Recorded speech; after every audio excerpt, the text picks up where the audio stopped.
we'll go ahead and get started. I'd like to welcome Lucas Glover, a man of many, well, we'll start with defending champion. How about that? How's Thank that you. work? Yeah. The Wyndham Championship. You were making your 20th start here, consecutive start in the Wyndham Championship, so obviously an event near and dear to you. Yep. With that said, just a few thoughts on being back here this week. Yeah, obviously love it here, not just because of last year, but had a lot of history here growing up. Had some family that lived here and visited here a lot and played the course a lot. And then when I made the tour, and they moved the event here, I was, all right, I know that place. So kind of exciting. And then had some good weeks before winning last week. But it's just like anywhere else, you have certain places you ride through the gates and you feel pretty good. And this is one of those for me. And then on top of that, winning last year makes it even better. So, yeah, I love playing here, and hopefully we get to play some the next couple of days. It's not very promising, but, yeah, the course is great. I know they had a bunch of rain a couple of weeks ago, and, yeah, I like it so much here. I played 18 holes in the practice round yesterday. I haven't done that since we went to the 9-9 format, so tells you how much I like playing the course. And last question for me, what are you feeling good about game-wise? What are you most comfortable with kind of as you're coming into the week? Yeah, well, I don't know. And nothing's very comfortable when you're in the position I'm in, but I just hadn't put much together this year. I'd hit it good for a week and not make anything, and then the next week it seemed to be the opposite. So just kind of went back to basics last week, and with Jason Bale at Jupiter Hills, my instructor, and I said, hey, we got to dumb this down and kind of go back to what we know, and working on ball position and alignment and weight shift. That sounds very Golf Digest, but that's what we did. All right. Well, with that, we'll take a few questions. Helen. Lucas, how much do you think about the fact that you need to move up a few spots to get into the playoffs? And not a ton. Now, it's more, as you said, the same outside to Todd, but, you know, everybody's on zero right now. But come Sunday, you're probably going to need to know, because if you're, you know, let's say you're a handful back with 4 or 5 holes to play, and then you know you're not going to win, but, well, should I go for it on 15, or should I be smart, or should I hit at it on 16? You know, just different scenarios, because obviously you want to get there. So the goal of the next 3 days is to get in a position to have that matter. To make that scenario that you need to be aware of. So I'm kind of been a slow starter this year and seem to be fighting after about 6 holes every Thursday. So my focus is to get off to a good start whenever we do get to start. I haven't been doing that. And so I've just been trying to focus on that instead of worrying about too much of the big picture right now.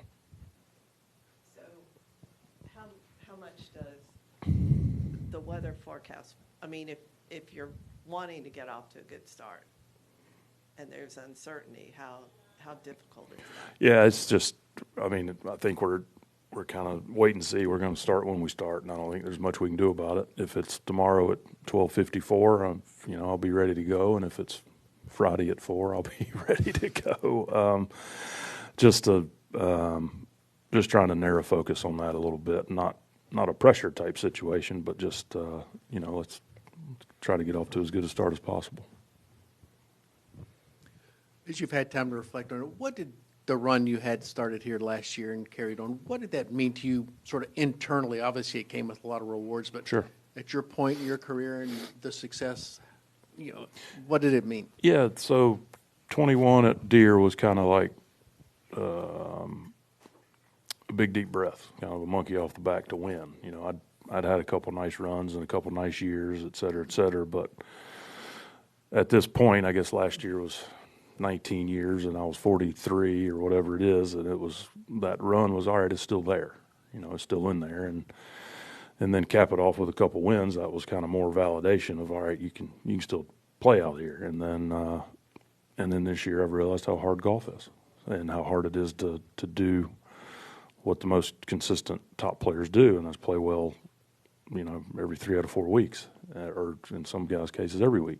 But it was just validation and confident building that, all right, it's still in there. You can still do this. And some lean years and some up and down years and different stuff. But that 6-8 week run, just, all right, you can still make a bunch of birdies and shoot some good scores and still do this. Because we remember seeing the scene on 18 last year where your family's there. A year later, are they now expecting you to win this week? Are they going to be here all week? They're more worried about sending the room key home with my picture on it since they couldn't come. They're not very happy about not being here, but I had to explain to them that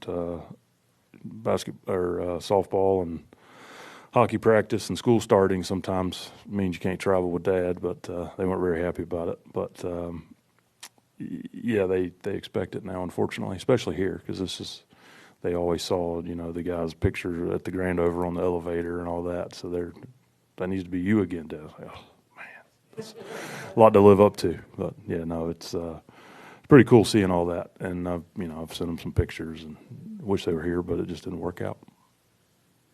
Lucas, you're among many of your guys that you grew up here on the tour in your mid 40s, early 40s. How hard is that when you get to this stage and to be? What's the hardest part? I guess what I was asking. For me, it's been tailoring back weeks on the road. Like, I love hitting balls. I like to practice. I like to play, and then just can't hit as many as I used to. And then I had a couple situations the last couple of years where I woke up Thursday and I was like, yeah, I overdid it. Monday, Tuesday, Wednesday, or Tuesday and Wednesday whenever I got to the event. So almost putting myself on a ball count and just tailoring back and focusing more on full swings at home instead of so much on the road. It's helped my short game because I do a little more of that. But I think that's been the biggest adjustment, is just have to take care of my body a little more than I was accustomed to, and whether that's training or stretching or not practicing after a round or something, it's just that adjustment of being ready for the next day. Sorry. You talked about wanting to, if you get to the last 5 holes or whatever, needing to make a run. I mean, this is a course that gives up a lot of birdies. It's going to be wet. I mean, what do you expect out of the week? Exactly what you just said. Soft and wet and a bunch of birdies because, soft and wet conditions, and there's a lot of short irons and wedges here, and the 2 par 5s are short, even though we're supposed to have some wind that they're forecasting would be into on those holes. But yeah, there's going to be a lot of birdies regardless, just because the greens are so perfect and there's so many short irons and wedges here. But the rough's up, so you got to be in the fairway. That's always a focus of mine, is just not always get up there as close as you can when the rough's like this. So, and add some moisture into 3 inches of Bermuda is no fun. So I think being smart off the tee, and then you got to be aggressive once you get in the fairway because the scores are going to be low. I think even on firm fast years, we see 15 to 20. So I think you can expect pretty much that again.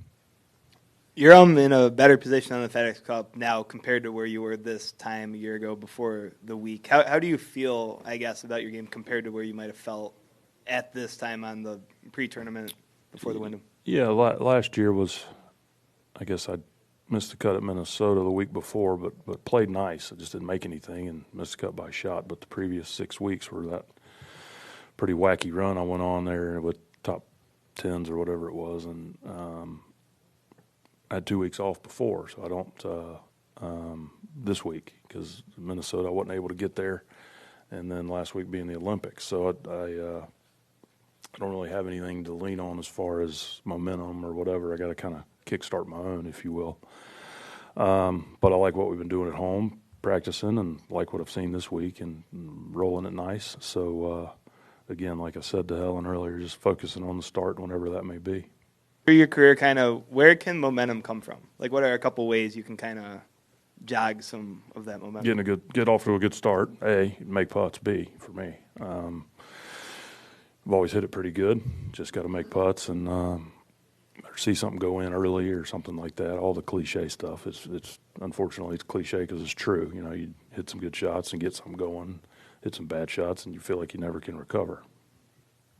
And then what do you make of the Olympics and kind of the momentum, I guess, that has gained and where the place that might be able to find within golf kind of moving forward? Yeah, it seems really cool. I actually found myself watching it. I couldn't sleep a couple mornings, waking up at 4, so I was like, well, flip on the TV, and it was on. So I watched a good bit of it. I didn't end up watching Sunday. I was traveling here, but I thought it was really cool and looked like a pretty cool scene. Looked pretty intense out there for the guys fighting for the medals. So I thought it was pretty cool and looked pretty well received as well.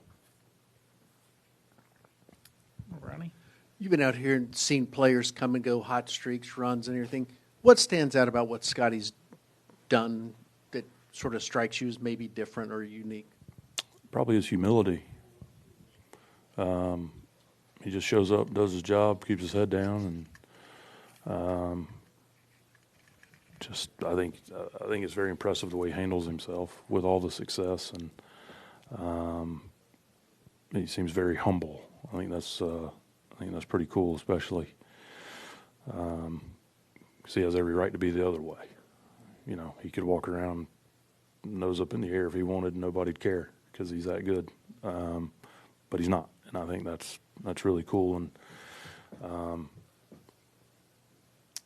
it's impressive to me to see how he handles himself and how he doesn't take himself too seriously. Hey, Lucas. Testament to how your career has been awesome to be able to stay out here this long. So much has changed since you've come on tour, TrackMan, all the data, strokes gained, shot link data. How much of that, in terms of getting in the weeds on the data, is part of your process in terms of making decisions or with putting splits on different surfaces or proximity ranges? How much does that, like you and your team in on the data side, and how much does that drive week in and week out decisions for you? Probably not the answer you want, but 0. Yeah. I couldn't tell you if I putt better on Bermuda or bent. I couldn't tell you if I miss it in the right or left rough more. I have no idea. I can tell you what I need to work on because I do it myself every day, and the stats probably bear that out. But I haven't fallen into that. I haven't bitten that bullet yet as far as trying to catch up. I'm just now trying to hit the ball higher off the tee. So if you can't self-assess and figure it out, then what are we doing? That's my opinion. But I've never taken a week off because somebody told me that you don't putt good on Poana. Well, yeah, no, I just didn't grow up with it. I'm not saying it's wrong or right. It's wrong or I'm right. I'm just saying I didn't grow up with it, and I can pretty much tell you what I did good on a day and what I need to work on after a tournament. But too much information for me is probably a negative. I'm more of a see ball, hit ball kind of guy. That might be a nice segue to, in a week like this where everybody's looking at forecast and you're looking at where you are in the FedEx Cup standings. When you're out there on the course, how much, particularly on Sunday, how much information do you welcome while you're out there? I've always want to know where I stand. I never saw Bill Belichick coach the fourth quarter without knowing the score. So I like knowing where I stand. Other than that, it's usually all that matters in this game. But they'll flash up all the projected standings and all that, and then like I said, Sunday afternoon, if it matters, then I'll look. If not, off we go. Anybody else? So good? Lucas, you're a good man. Thank you for the time. Thank you, Doug. You too.